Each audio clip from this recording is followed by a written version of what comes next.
for me, that's glaring when I go to practice is the athleticism on the defensive side of the ball is pretty impressive. I mean, you see some of these guys, you've seen them. Some of the guys in the back end or in the secondary, and boy, they just look the part, right? They just look good. Now, it's going to take some time before all of the pieces on the defensive side of the ball start really functioning and flying around like silver bullets need to fly around.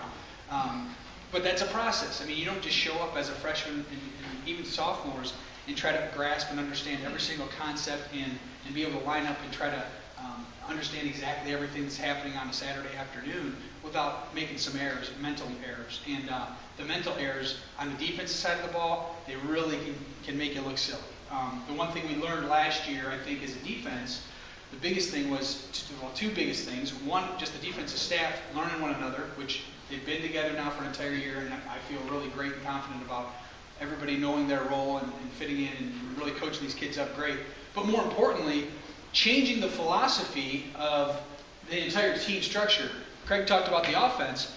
The offense is going to have many more plays. The last two seasons, they're going to have many more plays than they did the prior 10 years under Coach Tressel. Maybe combined. So what happens, a lot of people don't think about this, but what happens is during the course of a game, if you are a quick-paced offense, whether you're spread or not, just if you are a quick-paced offense, that's great, and it puts up a lot of 40 points. That's, to me, when I hear 40 points, I'm thinking a lot of plays on defense. Because that means these guys are scoring quick, we're back on the field. So now, Ohio State went from a defense 2 years ago that maybe had 40 plays, to all of a sudden last year you're playing 60 plays, and that's just a different way to coach a defense. And they learned through the year, and now they're going to be a lot more receptive to the concept of you're backing on your own end, and Urban and the guys on the offense, they're not going to pull any punches. We're going to come out and we think we can throw a couple of deep outs and a couple of real quick slants, take 7 seconds off the clock, and we're 3 and out and punt it away. That will happen at some point this year. So defensively, we better be ready to roll and get our butts back in the game, where Tressel and that staff, they were never going to do that. If it was back in their own end, they were going to methodically come to the line of scrimmage, chomp down the entire play clock, snap the ball and hand it off, let it kind of chomp down a little bit, try to grind out a few plays, punt it away, but about 3-4 minutes off the clock, our defense was chilling on the sideline, getting some Gatorade, now we're back in and we're ready to refresh. Those are two completely different things for a defense. So people never really talk about that, but that's a reality that we've had to kind of gradually kind of figure out here. Now, we did it by winning every game last year, which is unbelievable. And Zach Boren from the offense comes to the defense and has a great, great time. So they've been fortunate last year. This year, I think defensively up front, they are, again, very, very athletic. They're going to get after the quarterback. The guys in the middle, the linebackers, my position, that's an area where I'd like to see some growth from the leadership standpoint. Coach is always on those guys about getting out there and becoming leaders. I think we're going to be as good as our linebackers are, personally. I definitely think our secondary is very, very talented, very athletic.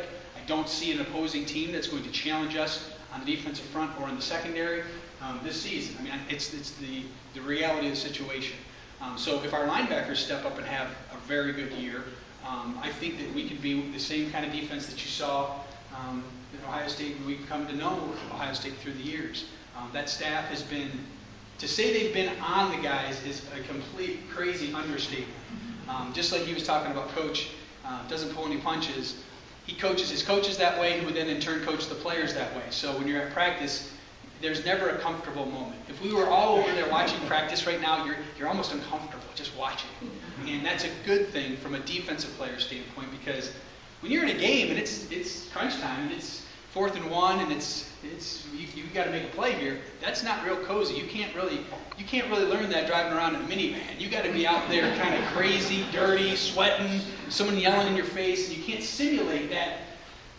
It's hard to describe. You can't simulate the chaos that ensues when it's 4th and 1 in the shoe. You can't. So as much as Urban and the guys can try to create the chaos, I think it's a good thing. So I think we're going to see some guys making some big-time plays defensively.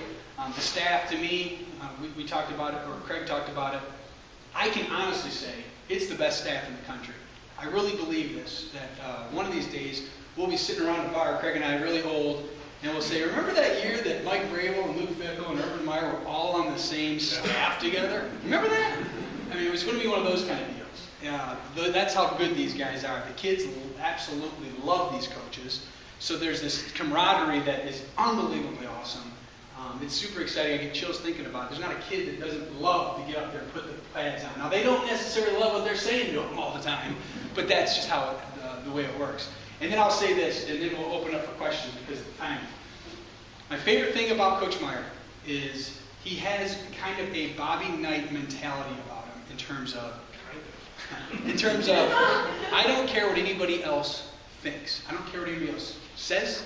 I don't care what the critics are saying. I don't care what the paper says. I'm going to wake up, and he's got the blinders on. I'm going to do this today, and I'm going to do this tomorrow, and I'm going to do this the next day, and this is what I'm going to do.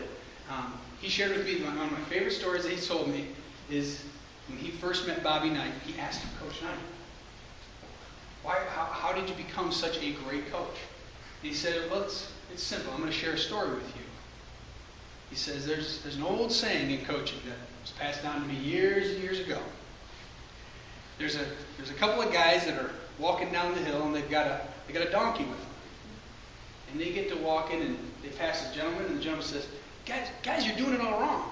There's an older man and a gentleman walking the donkey. He says, you need to put the old man on the donkey, and then the younger guy pull the donkey, because you'll make up some more ground quicker. I said, oh, good idea.